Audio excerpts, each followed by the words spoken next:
5 most affordable and also safest countries to travel to in 2021 and maybe even live there.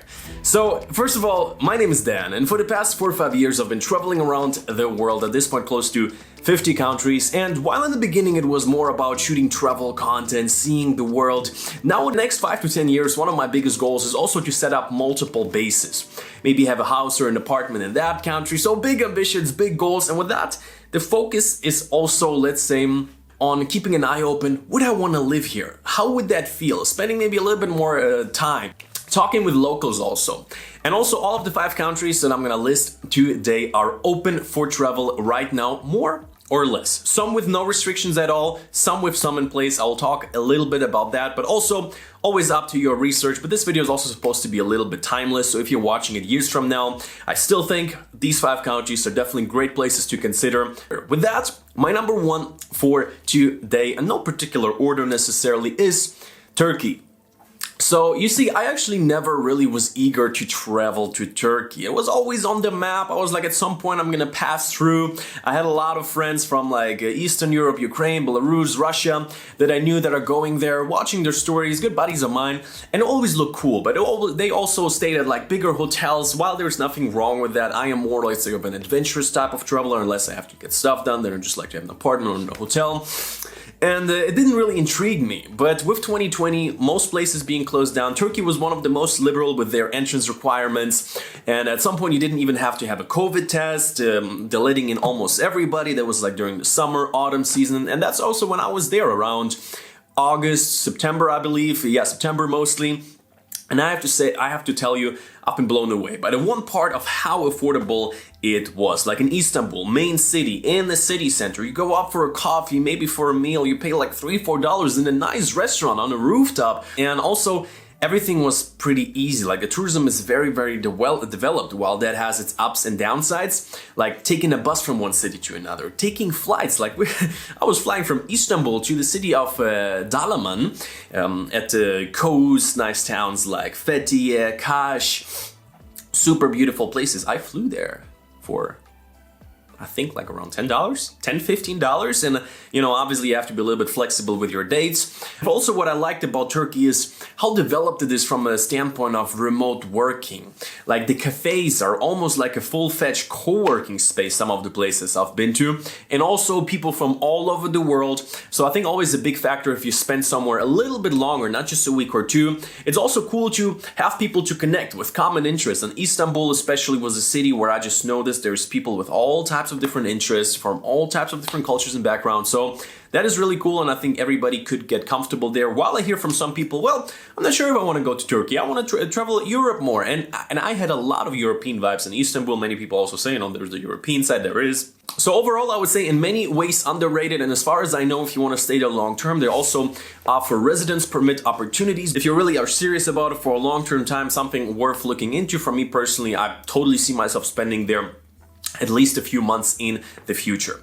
Number 2 is where I'm sitting right now, Albania. Maybe you have never heard of that country, maybe you have heard not the best. It's a small country, it's a rather yet, you know, not that quite developed of a country. Going through the era of communism for a long time, just until like 30 years ago. It is a country that is still flying under the radar, even though it is safely positioned in between of Greece and countries like Montenegro, which are much more known for its beautiful nature, islands, and I have to tell you, here it's at least as good, maybe even better, from the sense that the tourism is not yet that much developed. You find raw and secluded beaches that barely any people have ever been to, a coastline that in some parts is developed and does have nice hotels, but then still like places that are just so secluded, so pure, and it so surprised me, it shocked me. It is probably my top 5 travel destinations right now.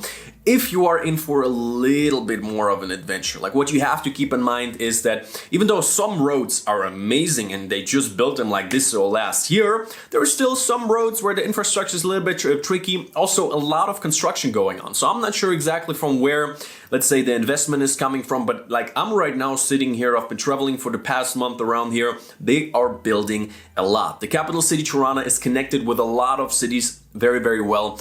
And the best part is, as of right now, and I think that's not going to change for 2021, there is no COVID testing requirement. The visa Restrictions are very, very liberal. They're letting in a lot of people, for Americans even for 1 whole year, visa free. And I have to tell you, for me, that is one of the most underrated countries right now. Also in terms of safety. Sometimes Albania gets a bad rap, or that's at least what I heard.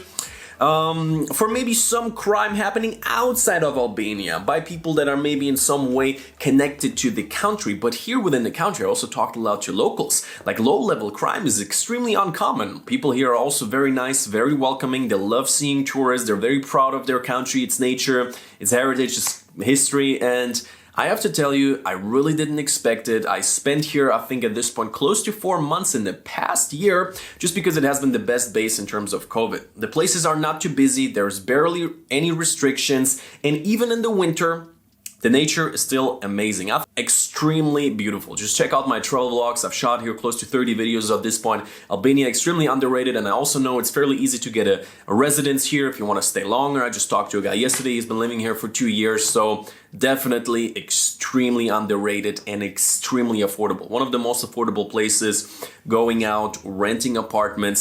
On this list, in terms of the value, what you get, probably the best. But again, keep in mind, some infrastructure is not as developed as maybe in other places. Next in line today, we have Ukraine. Actually, as some of you may or may not know, I have some family in Ukraine. I have a tie to the country. My roots are from there.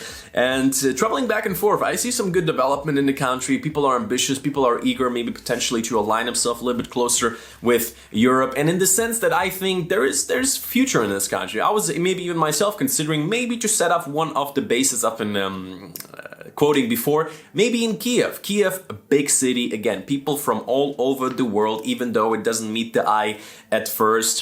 Fairly easy to get around. Young people speak English. Very, very affordable, yet while in the cities that are like more developed, more tourism, also local. Kiev, Odessa are a little bit more expensive at this point. More local cities like Kharkiv or maybe Lviv, still very, very affordable. Comparable maybe in some way to Albania, while Kiev is going to be a little bit more expensive. As far as I know, again, for foreigners, there is opportunities to acquire a residence, so also worth looking into.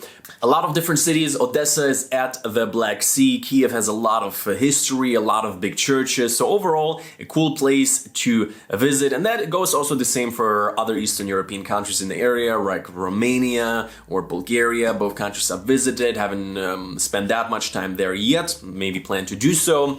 I think there's going to be fairly similar, maybe even a little bit more affordable than Ukraine at this point. So also keep an eye open on these countries. For Ukraine, depending from where you come from, you can check on the website. Visit Ukraine is run by actually a friend of mine, Anton Talanenko. He used to be on the tourism board of Kiev, and at this point he has this platform, this website, a lot of very, very good information on it, everything you need to know, so I'll link it down below as well. Visit Ukraine, and depending where you come from, you might have to provide a negative COVID test upon entry if you come from a green country, which I did when I was coming from Turkey, like depending on COVID rates and things like that. Don't want to get too much into it. Always worth looking up the current, situation. Again, trying also to keep this video a little bit more timeless, because for the next 5 years, Ukraine and the other Eastern European countries, they're growing, they're developing. Again, some of the infrastructure is being renewed, where the roads are better than in many countries in Europe. The countries, they're hungry. They're really trying to come up a little bit. And number 4 for today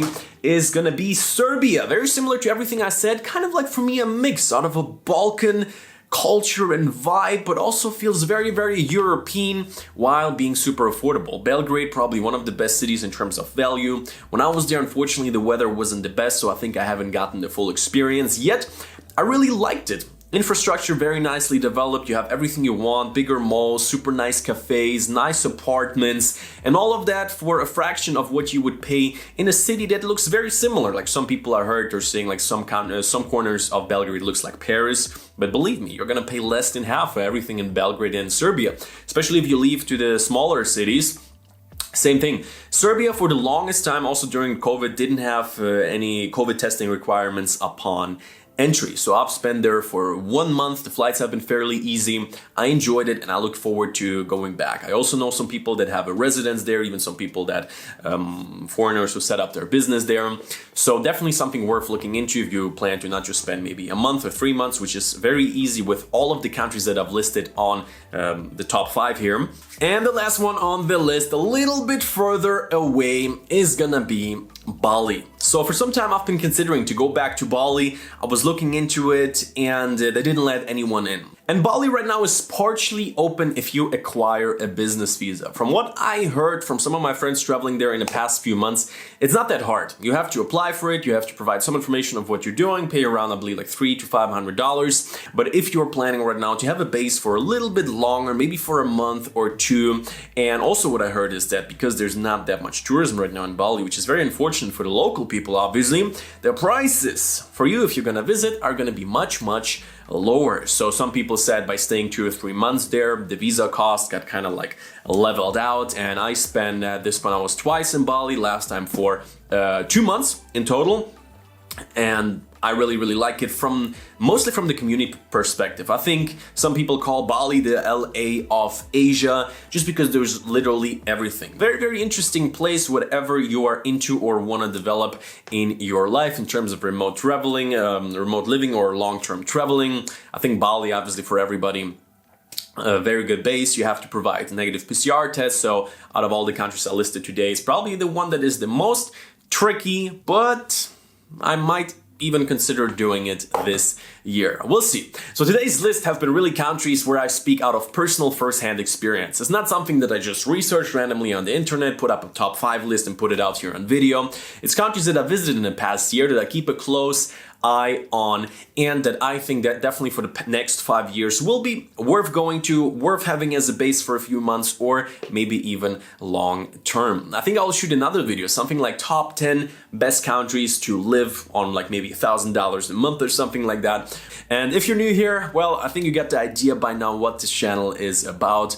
Mostly I do videos where I document my life, going through different cities, sharing my daily life, but also throwing in always a few nuggets about long-term travel, about having different places as a base, usually spending in a country at least a month to 3 months, and some of the resources I mentioned in this video I will link below in the description, as well as a few other YouTube projects I'm involved in. And you can also join me on Instagram. There I give you a few updates, where I am at, what I'm up to right now. My DMs are always somewhat open, you know, there's also some weird stuff coming in, but if I get a cool question, I definitely try to reply to as many as I can. So let's see each other over there, and until next time.